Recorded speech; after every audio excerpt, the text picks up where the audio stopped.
નમસ્કાર, હું પીએસ રાઠોડ, સંયોજક શ્રી સ્વામી વિવેકાનંદ ગુજરાત રાજ્ય યુવા બોર્ડ લાલપુર તાલુકા.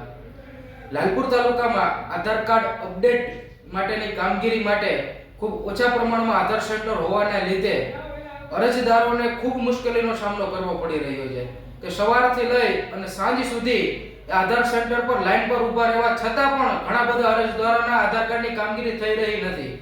એક બાજુ સરકારશ્રીની જે વિવિધ લાભદાયી યોજનાઓ છે, ફાર્મર રજીસ્ટ્રેશન હોય કે સ્કોલરશિપની યોજના હોય કે પછી અન્ય સરકારી યોજનાઓ હોય, આ તમામ યોજનાઓ માટે આધાર કાર્ડ એ ખૂબ અગત્યનું ડોક્યુમેન્ટ છે. તેથી આધાર કાર્ડની પ્રક્રિયા સરળ અને ઝડપી થાય એ માટે લાલપુર તાલુકાને વધુમાં વધુ સેન્ટર મળી રહે એ માટે સરકારશ્રીને સરકારના પ્રતિનિધિ અને લોકોના પ્રતિનિધિ તરીકે સરકારશ્રીને અમે માંગણી કરીએ છીએ. અસ્તુ. ભારત માતા કી જય.